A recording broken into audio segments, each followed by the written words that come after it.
लक्ष्मण के समझाने पर भी रामचंद्र का क्रोध शांत नहीं हुआ। उन्होंने समुद्र से कहा, हे समुद्र, आज हमारे बाणों से तुम्हारा जल सूख जाएगा और जल के सब जीव मर जाएंगे। पानी की जगह धूल उड़ेगी और बानरों की सेना पैदल उस पार जाएगी। तुम हमारा पराक्रम नहीं जानते, आज हमारे बाणों का प्रभाव देखोगे।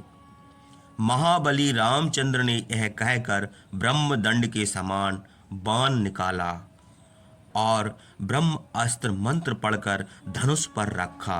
धनुष खींचते ही आकाश और पृथ्वी में हलचल मच गई। समुद्र कांप उठे, सब लोकों में अंधकार छा गया। पृथ्वी डगमगाने लगी, तालाबों और नदियों का पानी खलबलाने लगा। सूर्य, चंद्रमा और नक्षत्रों ने अपना मार्ग छोड़ दिया। सूर्य की किरणों से प्रकाशमान आकाश अंधकारमय हो गया। उल्का गिरने लगीं, गरजते हुए वज्र गिरने लगे। प्रचंड वायु चली, वृक्ष टूटकर गिर पड़े। बादल बड़े वेग से उड़ने लगे। वायु के वेग से पर्वतों के शिखर टूटकर गिर पड़े। चारों ओर बिजली की अग्नि उत्पन्न हो गई। डर के मारे सब प्राणी घबरा गए। समुद्र में बड़े वेग से लहरें उठने लगीं। उनमें सांप, राक्षस और अनेक प्रकार के जल जीव उछलने लगे। समुद्र का पानी सीमा के बाहर 4 कोस तक चला गया, किंतु इतनी हलचल होने पर भी शत्रुनाशन रामचंद्र का क्रोध शांत नहीं हुआ। तब समुद्र देह धारण करके निकला, जैसे उद्याचल से सूर्य निकलते हैं। उसके साथ बड़े विषधर सांप थे। समुद्र का रंग वैडूर्य मणि के समान और उसके आभूषण सुवर्णमय थे। वह लाल वस्त्र और लाल माला पहने था। उसकी आंखें कमल के समान थीं। वह सब प्रकार के फूलों से बनी हुई माला सिर पर धारण किए था। उसके सुवर्णमय आभूषणों में समुद्र से उत्पन्न रत्न जड़े थे। धातुओं से शोभित हिमालय पर्वत के समान समुद्र उठती हुई लहरों से शोभित था। गंगा और सिंधु आदि बड़ी बड़ी नदियां आकर उसमें मिली थीं। समुद्र रामचंद्र के पास आया और हाथ जोड़कर बोला, हे रघुनंदन, पृथ्वी, वायु, आकाश, जल और अग्नि ये सदा प्रकृति के नियमानुसार ही रहते हैं।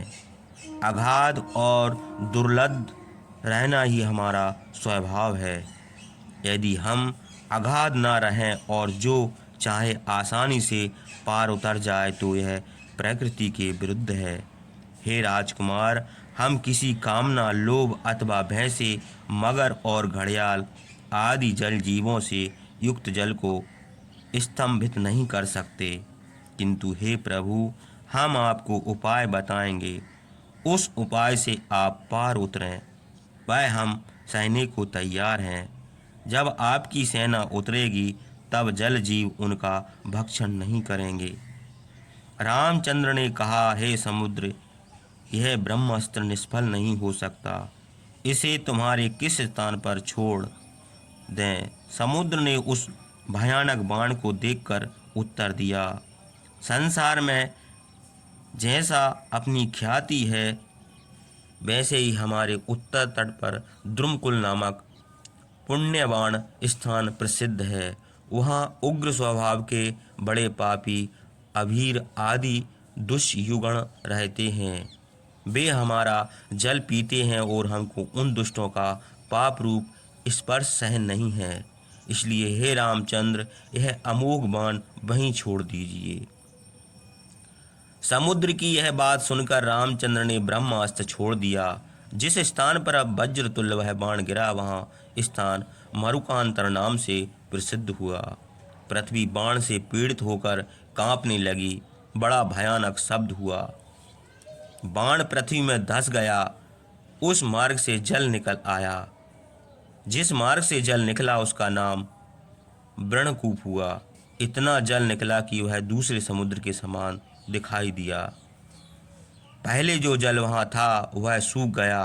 वह स्थान मरुकांतर नाम से प्रसिद्ध है।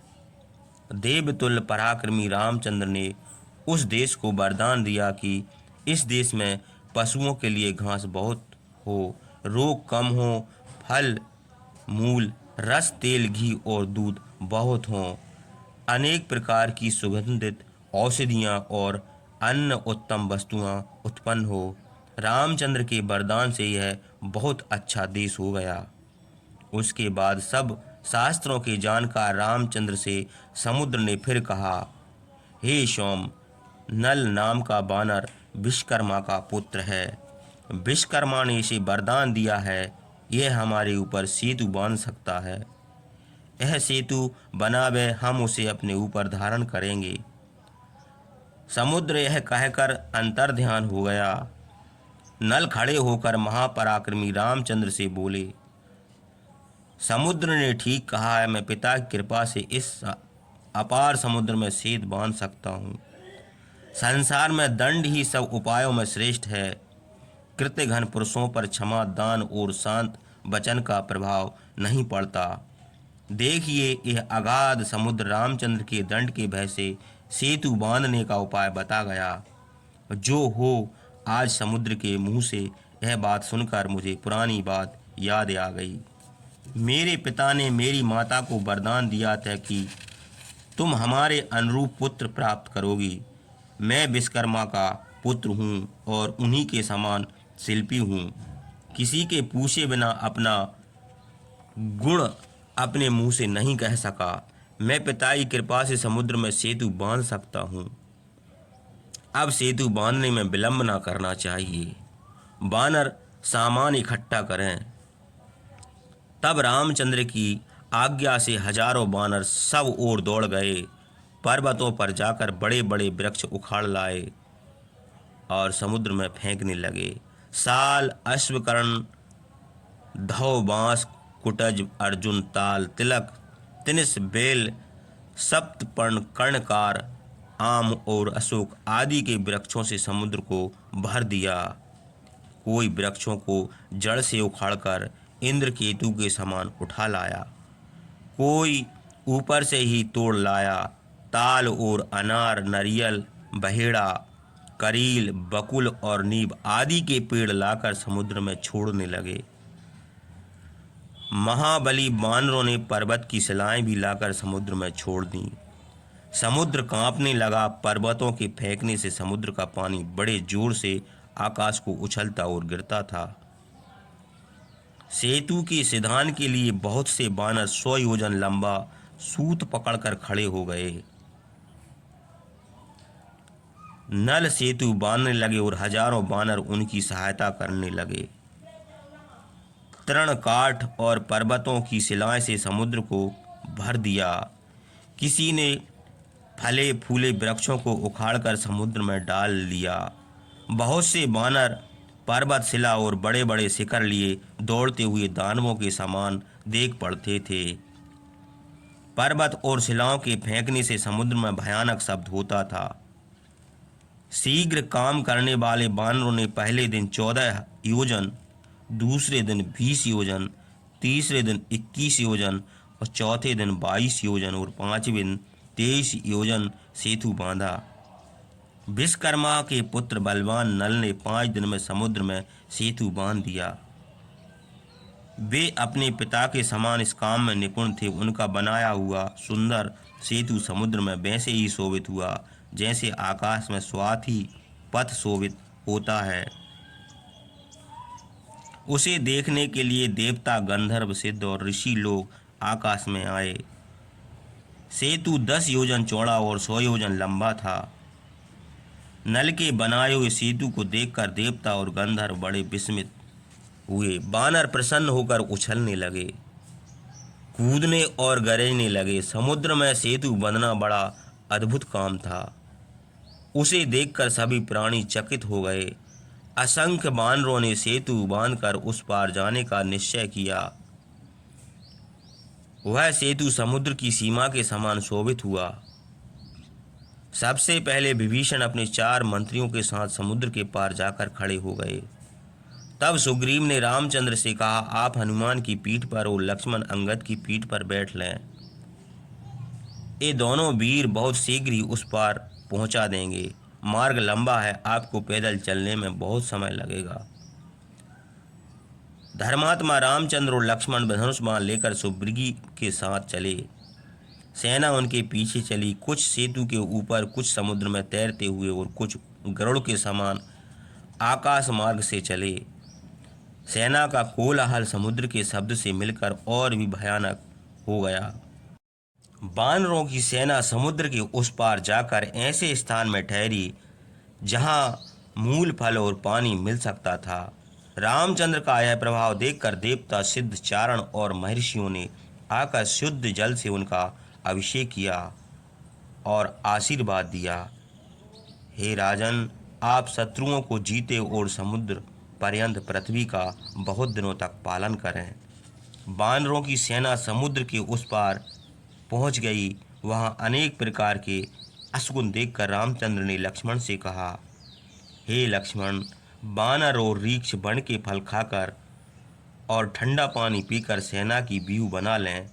भयानक अशुगुन देख पड़ते हैं, शीघ्र ही राक्षस और बानरों का युद्ध होगा। वायु प्रतिकूल चलती है, पृथ्वी कांप रही है, पर्वत हिल रहे हैं, वृक्ष टूटकर गिर रहे हैं, बादल गरजते हैं और रुधिर मिला हुआ पानी बरसाते हैं। संध्या लाल चंदन के समान रूप धारण करके भयानक हो गई है। सूर्य की किरणें अग्नि वर्ण हो गई हैं। श्यार और गिद्ध सूर्य की ओर मुंह किए हुए बोल रहे हैं। महाभय उत्पन्न करते हैं। चंद्रमा का प्रकाश लाल और काले रंग का हो गया है, मानो वह संसार का विनाश करने के लिए उदय हुआ हो। सूर्य के चारों ओर लाल मंडल देख पड़ता है। धूल के मारे नक्षत्र छिप गए हैं। यह भी महाप्रलय का चिन्ह है। कौआ, बाज और गिद्ध अकस्मात ऊपर से गिर पड़ते हैं। शारण्य भयानक शब्द बोलती हैं, जिसे सुनकर डर मालूम होता है। इन लक्षणों से सूचित होता है कि बानरों और राक्षसों के चलाए हुए शूल, खग और पर्वतों से पृथ्वी भर जाएगी। मांस और रुधिर का कीचड़ हो जाएगा। अब शीघ्र ही बानरों की सेना लेकर रावण से सुरक्षित लंका को चलना चाहिए। लक्ष्मण से यह कहकर शत्रुनाशन रामचंद्र ने धनुष लेकर लंका को चलने की तैयारी की। विभीषण, सुग्रीव और अन्य सब बानर शत्रुओं का वध करने के लिए गरजते हुए चले। वीर बानरों का यह उत्साह देखकर रामचंद्र को बड़ा हर्ष हुआ। सुग्रीव की अध्यक्षता में बानरों की सेना वैसे ही शोभित हुई जैसे शरद पूर्णिमा की रात में निर्मल चंद्रमा के साथ नक्षत्रों की शोभा होती है। समुद्र के समान सेना के चलने से पृथ्वी कांपने लगी। बानरों ने लंका में बजते हुए मृदंग और नगाड़ों का भयानक शब्द सुना। वह शब्द मानन ना सह सके और प्रसन्न होकर बड़े जोर से गरजने लगे। राक्षसों ने आकाश में गरजते हुए बादलों के समान बानरों के गरजने का शब्द सुना। चित्र विचित्र ध्वज पताकाओं से शोभित लंका को देखकर रामचंद्र को सीता का स्मरण हुआ। मन में सोचने लगे कि इसी लंका में मृगसाओं नैनी सीता का रावण ने कैद कर रखा है। जैसे रोहिणी को मंगल ग्रह दुख देता है, वैसे ही ये सीता को रावण दुख दे रहा है। वे लंबी और गर्म सांसें छोड़कर लक्ष्मण से समय के अनुकूल वचन बोले, हे लक्ष्मण, देखो पर्वत के ऊपर विश्वकर्मा की बनाई लंकापुरी मन की कल्पना के समान शोभित है। जान पड़ता है मानो किसी ने आकाश में चित्रकारी की है। लंका छोटी होने पर भी बड़े बड़े ऊंचे घरों से शोभित है, मानो सफ़ेद बादलों से आकाश ढका है। यहाँ बहुत से सुंदर बगीचे चित्ररथ बन के समान हैं। वृक्ष फूल और फलों से शोभित हैं। उन पर अनेक प्रकार के पक्षी बोलते हैं। देखो पक्षी कैसे प्रसन्न बैठे हैं। फूलों में भ्रमर छुपे हैं। कोयल बोलती है और ठंडी हवा चल रही है। फिर उन्होंने वानरों की सेना का कई भागों में बांट दिया और सैनिकों को आज्ञा दी कि महाबली अंगद और नील अपनी सेना लेकर बीच में ठहरें। महाबलवान ऋषभ अपनी सेना के साथ दाहिनी ओर रहें और मतवाले हाथी के समान दुर्धर्ष गंधमादन अपनी सेना लेकर सेना के बाईं ओर रक्षा करें। हम और लक्ष्मण सावधानी से सेना के पीछे रहेंगे।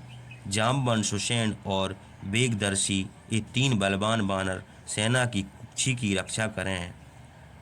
कपिराज, सुग्रीव, अंगद और नील के पीछे रहें, जैसे वरुण लोक के पश्चिम भाग की रक्षा करते